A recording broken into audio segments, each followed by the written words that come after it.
that was it. Pretty much cake and ice cream.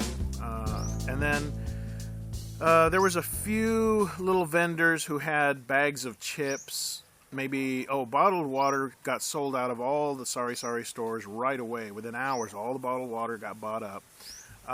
Any food that was available in any little resto got bought up, and then they shut down. Nobody had electricity, so nobody could really refrigerate any meat to go out and do barbecue. Everybody was looking to buy some food. There just wasn't any food to buy. The gas stations, everywhere I went, were completely just packed. Everybody was making sure that they could get some gas in their vehicle, worried about the gas pumps not functioning and being stranded.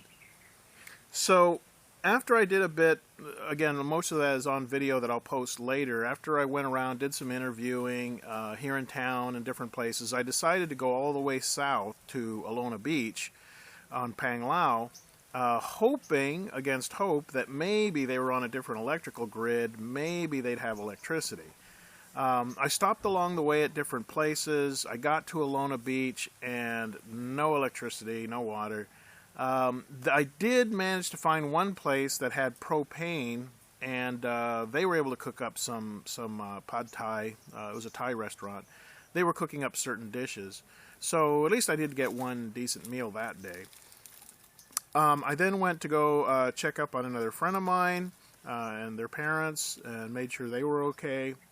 And then towards the evening, I basically ran around town, driving around my scooter, checking things out, till about 11 o'clock at night. And then I got kind of wiped out around midnight, came home and again, it was just pitch black. Fortunately, I have quite a few candles, and I have like 3 rechargeable flashlights, so those got me through the night. The very next day, on I believe that was Wednesday, I went out and surveyed some more damage and did some more video. And essentially, that's what kept me busy. I really couldn't come back. I could come back to my house, but there was really no point. Again, other than swinging in the hammock, there's just nothing to do, So I figured I may as well be out, seeing what's going on. Now, Wednesday, what I decided towards the end of the day was, after going out to Baclayon again and getting video footage in the daytime, I decided to try and find a hotel so that I could at least get a good shower and, have electric to charge up my phone. I'd already run the battery out. So after checking about 6 different hotels that were willing to rent a room very cheap because there was no electric, I finally found one that did have electric. In fact, it was a travel lodge out in Baclayon. So I went ahead and got a room there. I was meeting people everywhere, foreigners and Filipinos, and just getting everybody's different stories and what happened. One interesting thing is that in Baclayon, the night before the earthquake, I had gone to see the church there. I mean, not specifically the church, but I had gone there because I knew there was a pier there and I wanted to get barbecue. So the night before the earthquake, I spent about an hour and a half, 2 hours there, right at the church, barbecue area by the pier. And I just kind of took in, and I was just kind of wondering about the history of it, and just taking it in, checking out the church. And that very next morning, that thing was leveled. The whole big front half of it just caved in on itself and spilled out onto the highway, all the rubble. And that was it. That was my first and last glimpse at that church. From the time I saw it to the time it was destroyed, probably a matter of 10 hours, So that was just kind of weird. And then I stayed the night at the travel lodge, and then from there I went to a wedding with a friend of mine. Again, I got some video on that, so I'll upload that, or maybe by the time you see this, it's already uploaded. Went to a wedding, and then I came back home, and finally there was, 2 days later, actually it was the 3rd day, there was electric and water.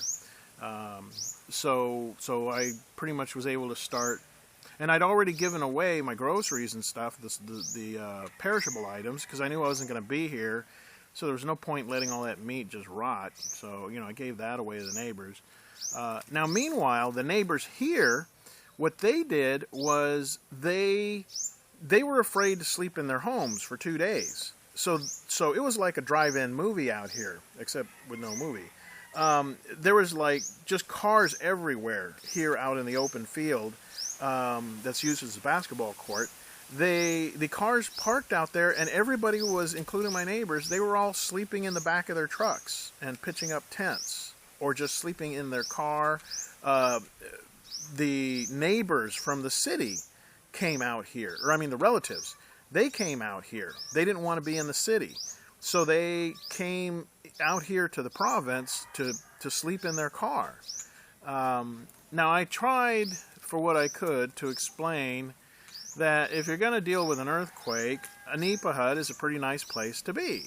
I explained the mechanics and the flexibility. I don't know if it was just the sheer panic of it all, but they just refused to go back to their house. Plus, I think they felt better as a community being together. And it was kind of a neat thing. They did like a big communal breakfast, and then they did like a big communal dinner, So, they worked as a community together. In fact, they were all warning me, well, don't go out there. You don't know what's out there. You need to stay here. They found safety in numbers, I had to have at least 3 of them warn me as I was leaving on my scooter.